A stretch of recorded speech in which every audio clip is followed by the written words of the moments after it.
Hey, hey, welcome, Life Sparkers. We have Thank another version of our podcast today.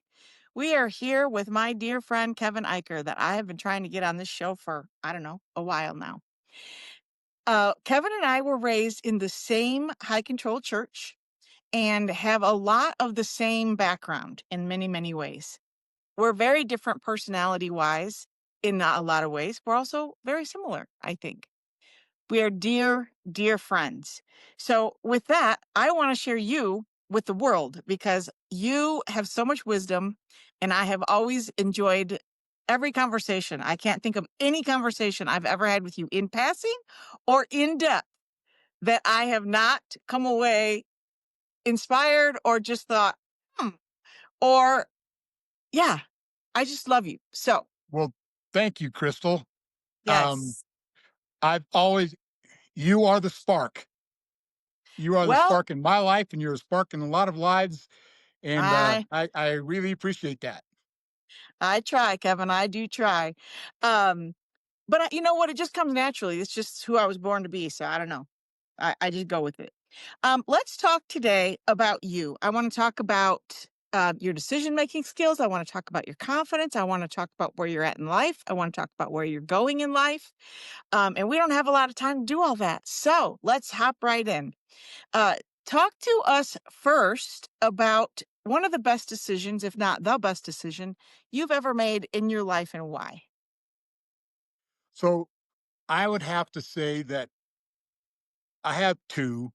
The best decision I ever made was to join the Navy when I was 17 years old, and I say that because it was the first adult decision I made for myself, Mhm, and I had my reasons for doing it, and it wound up being a very good decision for me. It introduced me to a whole world, literally the world, mhm, and a whole world of different people and possibilities, and just really, really expanded my horizons.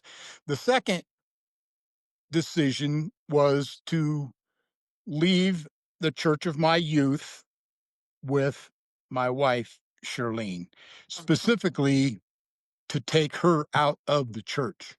mhm, I had left the church when I was young and then went back to the work church after I experienced a divorce. And I got married while I was in the church then to Charlene.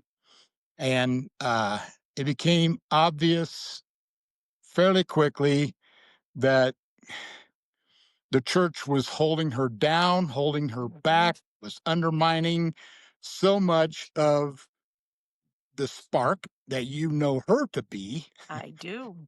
And that has really opened up so much, not only for her, but also then for myself as well. That's awesome. So, Nobody yeah. likes to play small. And we definitely learned a lot about that, didn't we? Yes, yes, we did. Yeah. Well, neither one of us are playing small now, are we? Um, so tell us about how those decisions evolved in your life and got you to a place of confidence. You went on to become a father. You went through a divorce. You've had a lot of things happen in your life. Tell us how you navigated all of that and what tools and resources you used to come out to the other side and be a loving, caring, genuine, authentic human. So my time in the Navy taught me a lot about about myself that I could find confidence in. Um, the military, in my experience, was very willing to give me all the responsibility I wanted, and then back me up and help me succeed. And from there, you get promoted and you get more responsibilities and more successes. And in fact, that's why I wound up getting out of the Navy twice, because I was quite sure that as a civilian, I could do so much more than I could in the military. So, anyway, um, outside of the military, confidence has been a very difficult thing for me to find and maintain. Mhm. Um, I got out of the Navy for the second time and went through a divorce, spent 40 years not really knowing why I got divorced, not really knowing what in the world that was all about. And it was devastating. I went back into the church then when I got went through my first divorce because I needed what I needed was inclusion. I needed a big warm community, Yes. and they gave me that. They Yep. gave me that. I needed that. Um, and I spent, let's call it 10 years absorbing what I could there. But at, at some point, then I realized that there was more that I had questions. I had Mhm. questions. That's probably been the guiding light to all of my whatever confidence been able to attain to this point is I question everything. I Yes, you question do. I question. I come up with understandings and I question those understandings and Yep. You are and a seeker. honestly, now I've begun to question all of that.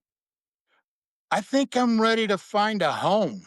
I'm Yeah. ready to I'm ready to put down some roots and Yep. maybe start being an answer as opposed to being a giant question mark, I everywhere love I that, go. Kevin. So, I've been waiting for that for a decade or more. yeah, Um, but that was you know something that I why? just realized not very long ago.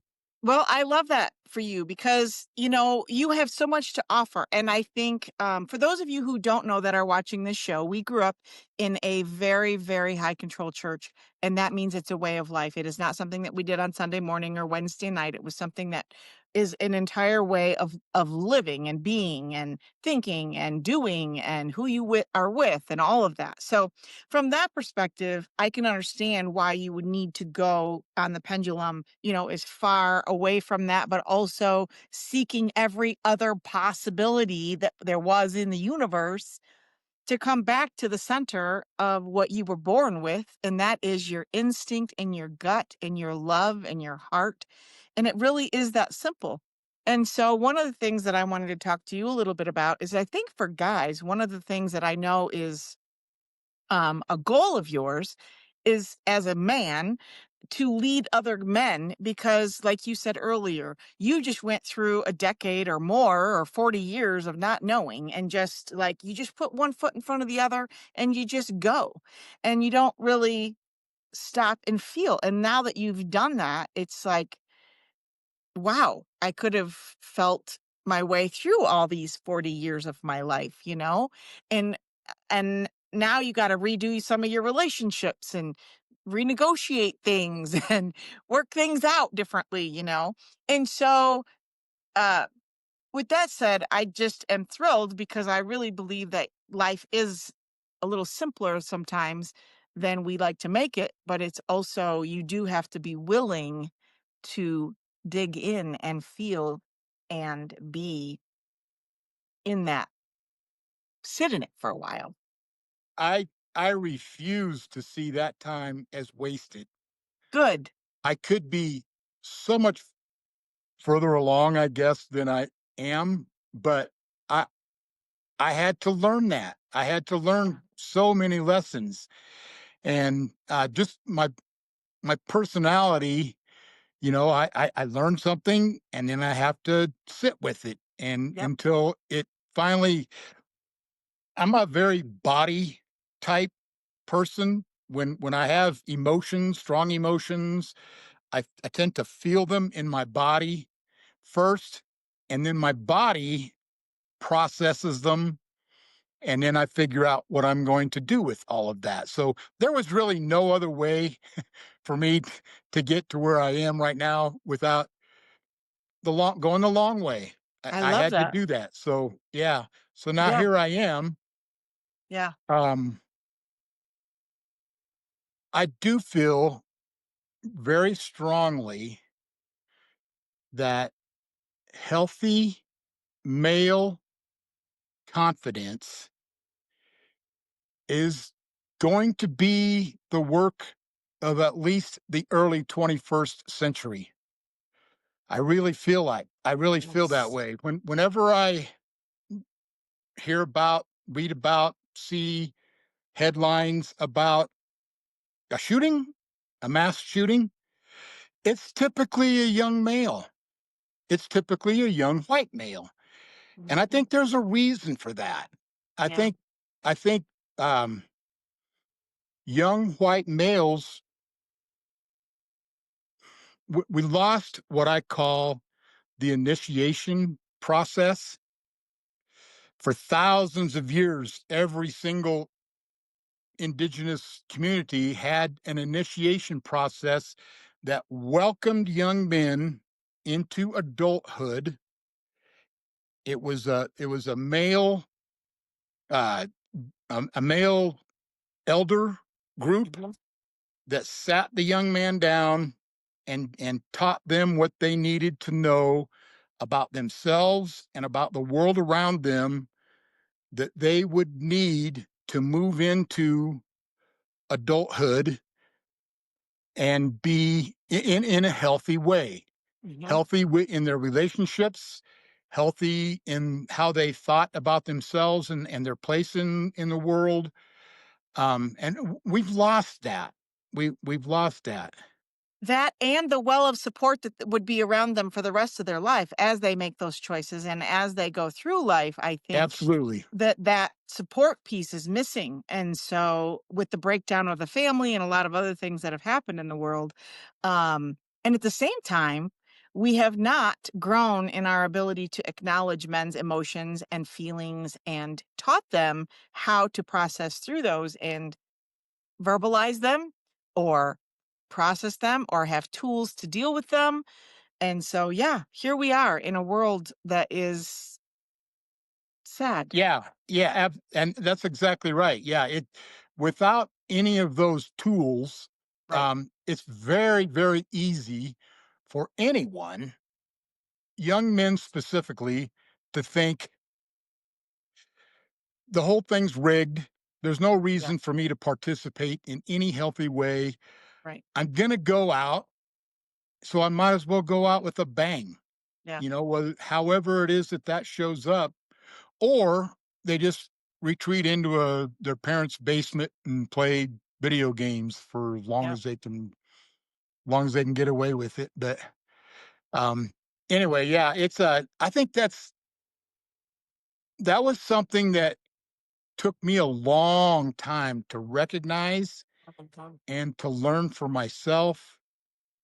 And I think it's very, very important now that we Yeah. start addressing some of those things. Totally agree. I have this guiding principle or guiding vision or whatever.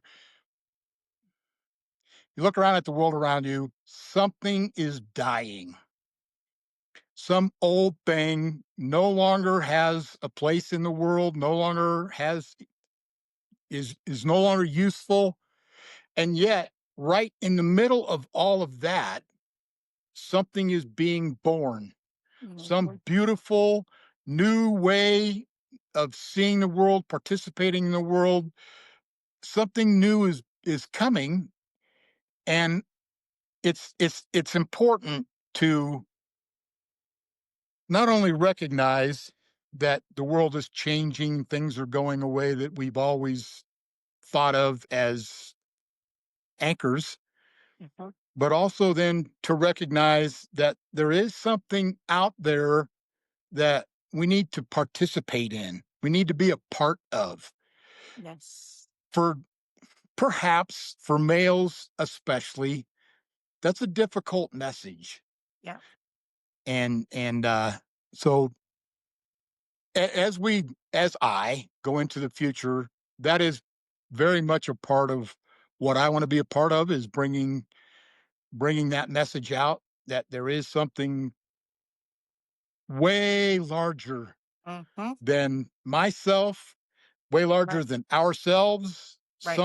something that we can bring into that we can manifest that Yep. has never been a part of anything we know. So Well, I anyway, will be excited to watch you do that because I have long believed, and I think it's for men and women both, that we make better decisions when we're more confident. I think that we um, know when we have a purpose and we know that we are making a difference. I think that all absolutely. of that really does have a factor. But I also think that a lot of people don't stop and think through the process of what can I control and what can I influence and what is literally completely out of my whatever. And that, there's a line there on whether it's worth your time or not, or whether it's worth worrying about or not. If you literally cannot do anything about it, don't let it run your life. If there is something you can do about it by influencing it or controlling it by your behavior or your whatever, then by all means, but just be aware that you do have power. Yes. So yeah, you can look at the world around you and and just be dismayed all day, every day, and feel very, very powerless. Yeah. And maybe you are powerless on a certain level, but the one thing you can do is work on yourself and be a better man, a better woman, a better mate, a better father, a better person, a better community member. All of those things add up to a much larger part of the equation than we would ever imagine. Oh, totally, totally agree. Yeah. I think, one of my early mentors really taught me a lot about balance and about all the different roles that I have in my life. And we went through this whole exercise on identifying what all those roles were, where I had control and where I had influence in each one of them, where I had literally no power whatsoever in that relationship, or in that role or whatever it was. But getting really clear and being honest about for myself what roles I was playing, what I was willing to play, what I was willing to do. But in that process, it really did help me identify how much of a ripple effect we all have because and we don't even the average person I don't think stops and thinks about what little thing you're doing and how many other people that affects. One little choice and it affects so many other people in so many other ways. And when we become more compassionate and aware, I think it really does help make better decisions about what is not only best for us, but what is best for people that we love. And all of that starts with an inner work, an inner desire, or an any inner, I'll call it, you have to have some kind of vision about yourself Yes. where at least some place to start, however Yes. small, however insignificant, just start with some kind of inner work, which, to be honest with you, even 10 years ago, if you started talking to someone about inner work, no one had ever heard of it. No. Nobody, and even if they knew anything at all about it, they may not have such a good uh perspective of it. Right. But what's encouraging is look at you and what you're doing. It's becoming more and more mainstream all the time Yes. to at least recognize that, oh, there is an inner me that Mhm. guides what I do in the exterior. And the more I can work on that inner me, then the better off, the better the world will be around me. All of my relationships will improve. Amen, brother. And so that right there alone, if someone is looking for a reason to be optimistic, just think back 10 years ago to just a brief 10 years ago to how the world worked and Yep. what we thought was normal, what we thought was good, what we thought was possible. Yep. And then if you go out and just talk to 5 people, you'll be surprised at how many of those 5 people you can find some kind of common ground on about, doing some kind of inner work or how important Mhm. that is Yep. or so that's for me, that is a huge source of optimism is I'm old enough now that I can look back a few years. Yep. I was born in 1960, and Yep. it's a different world. Yep. It's a completely different world now than it was then, Yep. and I can also see that just a few short years ago, I don't know how it happens. I don't know where it comes from. Well, I do. I have an idea anyway that the Holy Spirit is hard at work right now, uh, Mm. bringing about this new thing that's being born. Yep. I And agree. that's all part of my optimism also. I love So that. Well, and on that vein, I think that, I talk a lot about core values and how they drive our behavior. I don't think that the average person really stops and thinks, what are my core values? What do I really believe? That's something I know you have done a lot. I know Charlene has done that a lot. You've thought a lot about what my core values are, especially coming out of the church that we came out of. Um, it lends itself to now what? You kinda have to figure that out because it is very comprehensive of your whole life. Um, but when I really realized what my core values were, I had to work on some of them because they did drive my behavior, and some of them were very ego driven and very, uh selfish, of just, well, I deserved or I whatever. But so just stopping long enough to get clear about what it is that we believe and what we truly, truly believe, and then being aware, self-aware enough to know that that's driving your behavior.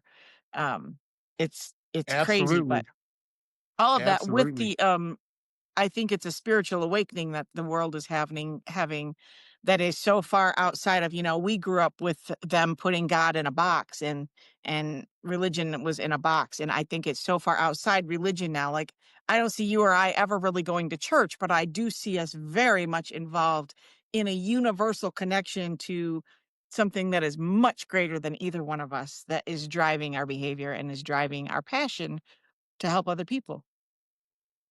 I'm at church right now, Crystal. Yeah, So are that's what you. I said. Yep. I live in my nature church, man. Yeah, But it's I not something that I do on Sundays or anything no, like that. No, no. Yep. it's a daily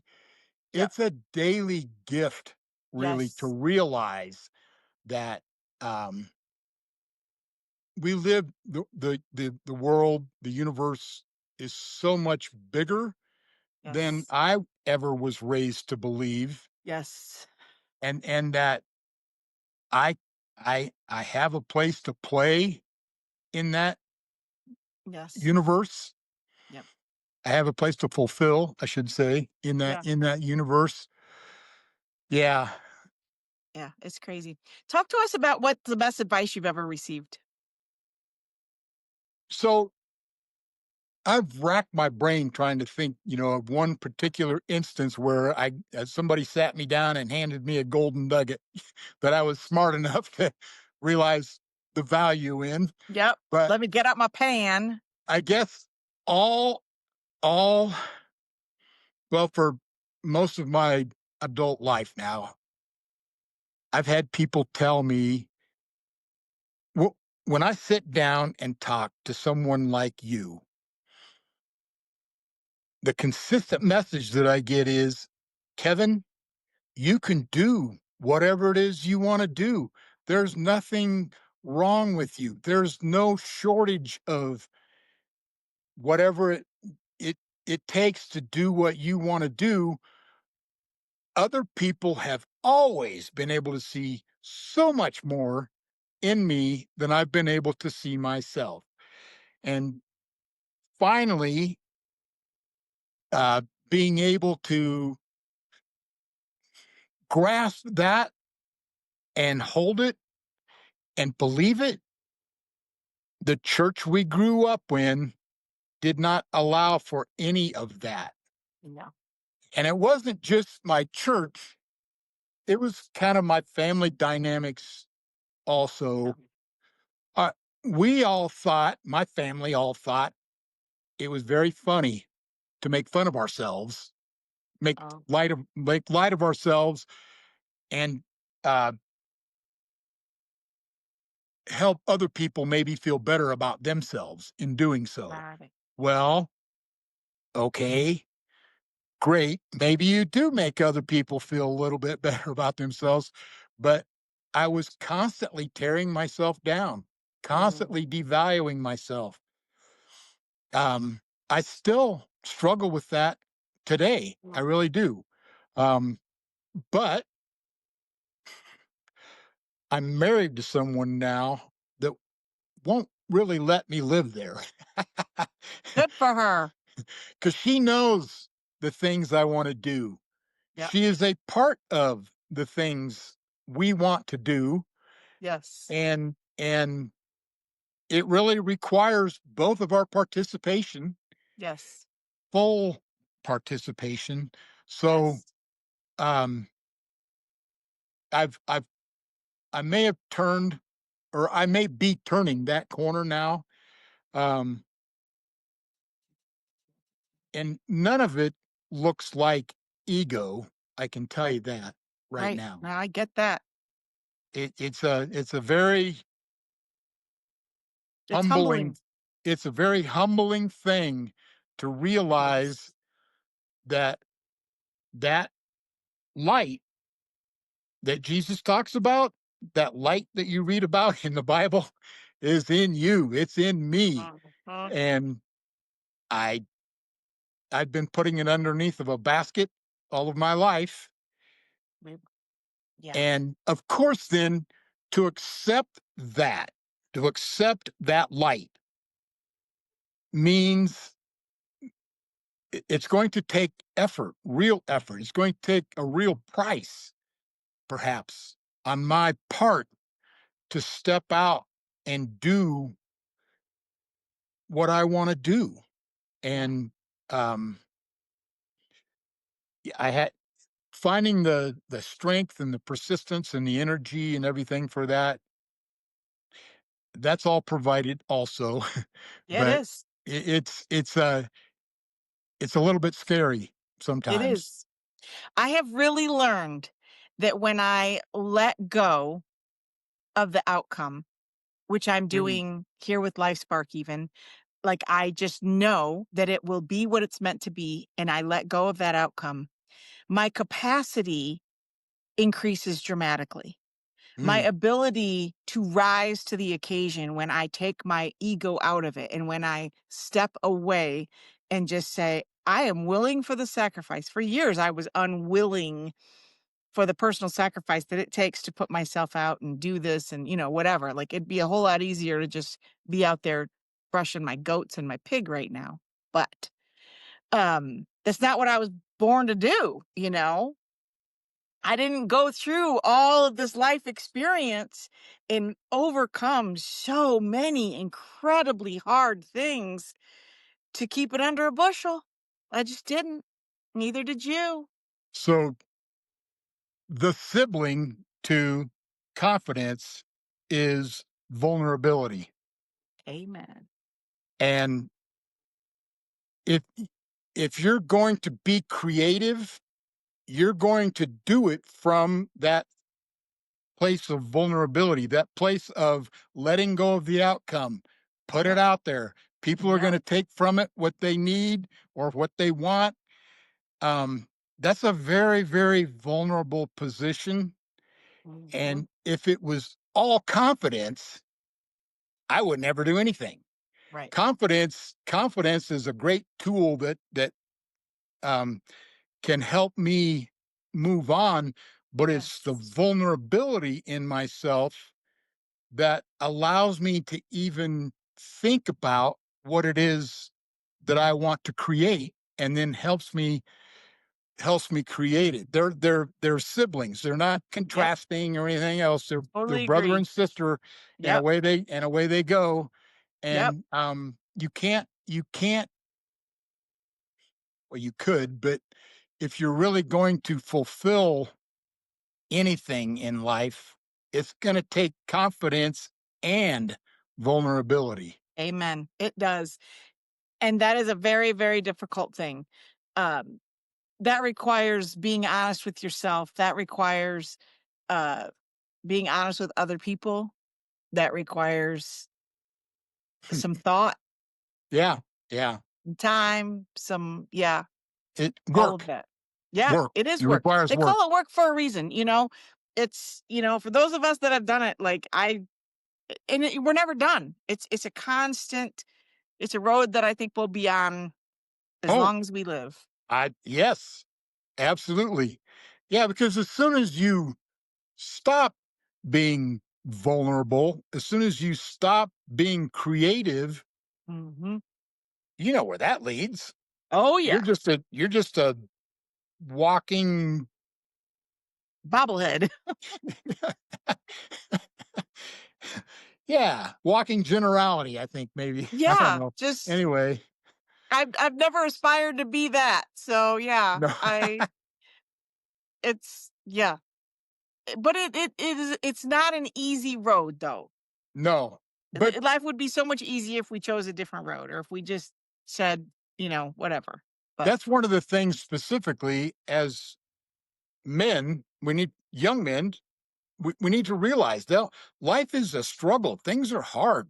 yep, Not everything is going to go your way, yep, maybe for a long, long time. yep. But um, you show up, you participate, you do what you can when you can, and that's called life. Yes. And eventually you'll find your community. Eventually you'll find your path, your window, your door, Mhm. whatever it is, and you'll step through it. And it does not mean that things are going to get easier, but at least um, things may start to make sense a little Yep, more. yep. Well, I've definitely found that when I am more willing to stay in my purpose and in alignment with what I know I'm supposed to be doing, like my gut intuition and everything, for me personally, when I stay in that, life just seems to go a little easier. Right. Yes. Yep. Things just seem to work out a little better. I don't know. Yep. Yep. We are winding down on our time already because I could talk to you for forever. Um, I And want to we give have you before. what's that? And we We have have, before. we have, and we will again.